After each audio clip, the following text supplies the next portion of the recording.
100% possibility of getting the genotype or the traits of the possible offspring. So now we have already drawn the answer. Next step, are they the same? Yes. We have the same result. Number 4.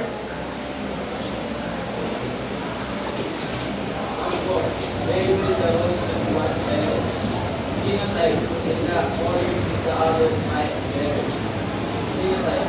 Separate the alleles of the parents in ratio of all. Okay, number 4 step, we have now to label the upper part with the gametes present in both parents and the left side. So now, we have to write these first alleles, the pairs of alleles in left side. Okay, so what is the alleles present? We have the, for parent number 1, we have the capital S and another capital S at the bottom.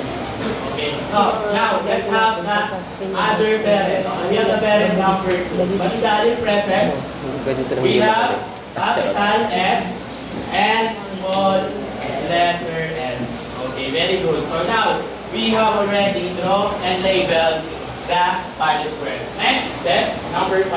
Are they the same? Yes. Okay, we are the same result. Number 5. Yes, Mitra. Complete the Punnett square by having each box combine a letter from its both columns.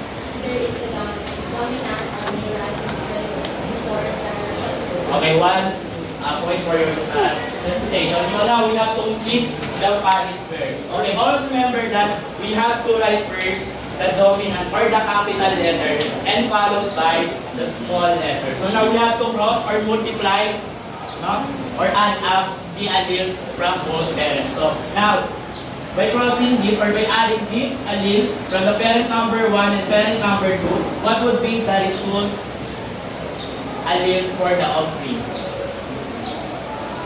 Capital, what would be? Capital S and another capital S. Okay, good answer. How about this? The second allele from the parents and the first allele from the parent number 1. What is the answer? Yes, Maestro Rambo. Capital S, which is represented by the parent number 1, and the small letter S. Good answer. Okay, how about this? Okay, from the second allele and the first allele of the second parent. If we cross this, what is the possible answer? Kasigan. Capital S, we have capital S and capital S. Okay, good answer. How about the last box? Okay, from the second allele and the first or the second allele of the second parents. If we cross this or multiply, what would be the answer? Yes. We have the capital S and then small letter S. Good answer. Okay, very good. So let's find out if they are the same. Okay, we have the same answer. Yes, we have the same answer. Okay, let's have the another step, which is the last step of Punnett square. Yes, believe of. spread the Punnett square by the phenotype and the Okay, let's now interpret the genotype and phenotype. Okay, so let's write the genotype here. Okay. We have the genotype. Okay. So genotype is the present genes. Okay, the present genes. Can you still recall? Okay, so now, what are the possible genotype present based from these boxes? We have homozygous, yes. How many homozygous? We have 2 homozygous, so we have to write it as one. Okay, as one. We have homozygous dominant or recessive. We have homozygous dominant. Okay. How about the other genotype present? The red cell. Okay, heterozygous represented by capital S and small letter s will have the heterozygous. Okay? Okay, now, we identify the genotype. How about the genotypic ratio? Genotypic ratio. What is the genotypic ratio? What is the genotypic ratio? We have 2. Okay, 2 homozygous. 25% plus 25%. We have 50%. But we have 2 homozygous and another 2. So our ratio is 2. We have 2 homozygous and 2 is to 2. Okay? We have 2 homozygous and 2 heterozygous. Or in percentage, we have 50%. Okay? 50% of the homozygous and another 50% for the heterozygous. Or in fraction form, we have 2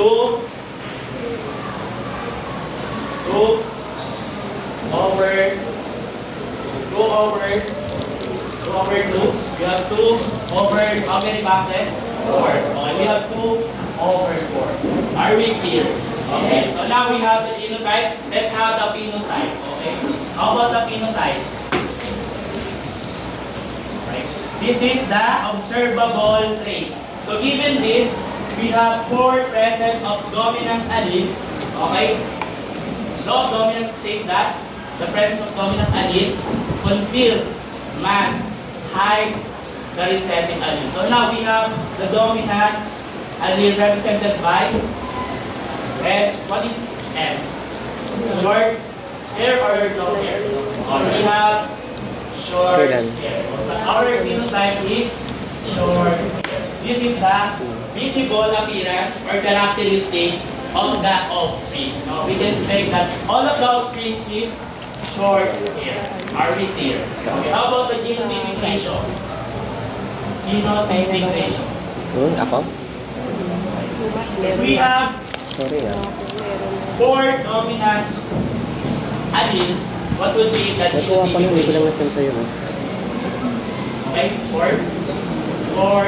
Okay, we have 4 is to how many short hair are present? 4. So, is there any other allele? Wala ng GR to. Any other type of Wala na hair? tong GR. No. So, we Mali na have to. 4 is to 0 or 100%. Phenotypic yun. Are we clear? Do you have any questions? Phenotypication. For that, let us have that group activity. Sir. Are they the same? Yes. We have the same result. So, let's have the group activity. Okay? Mali siya So, class nasabi dun. listen. So, this is the direction. Okay? Direction, the class Dapat will be ganito lang. divided into 5 groups. You will receive an envelope. Okay? These are the Dali-dali lang. envelopes.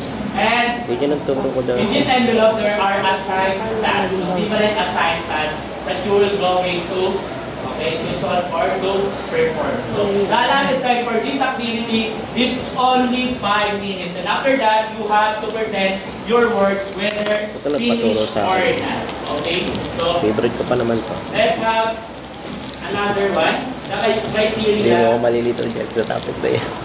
Okay, these are the criteria in giving the score. Okay? So, we have communication, 5% Gagawa din for sila ng proficient, sarili. 5 points, 3 points for acceptable, and 2 Iba-iba. points for beginner. So, this is our communication score. Next, we have the time management. Okay? We have the same scoring. Okay, 5, 3, and 2. Next, we have cooperation and teamwork. Situation 1, Okay, situation and 2. last, we have Wait, dalawang neatness and situation. orderliness. So before that, we have already a grouping. So create your name in a one word sheet of paper. Write all the members and then go to your respective team. Group number 1. Come over here, group number 1. Group number 2. Group number 3 at the other corner. Group number 4 at the middle.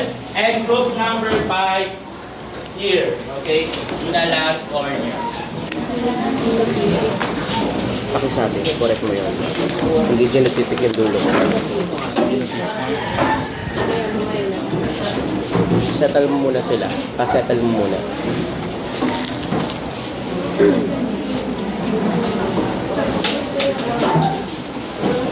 Okay, settle. Your respective group and be careful. And always remember our criteria. Okay, so again, before we begin, may I have your attention? Okay, so I just like to clarify, okay, in this part, this is not a genotypic ratio. This should be phenotypic, okay, phenotypic ratio. Okay. Phenotypic ratio. Okay. Maganda nga. Are we clear? So let's pass your envelope. Group number 1, group number 2, group number 3, this is your envelope. Group number 3, group number 4, Umupo dati. and group number 5. So you may begin doing your Naalala ko dito rin yung, di ba? Okay. May I have the 1/4 sheet of paper? 1/4 sheet of paper. May I have the 1/4 sheet of paper? Dapat lang section 1 yan dati. 1/4. Section 1 to dati. Even sheet of paper. Vice 1/4 sheet of President ko paper. sa RCU. Ba't ko yung host kami? Kaya tanong yung Wala, tama. Nasa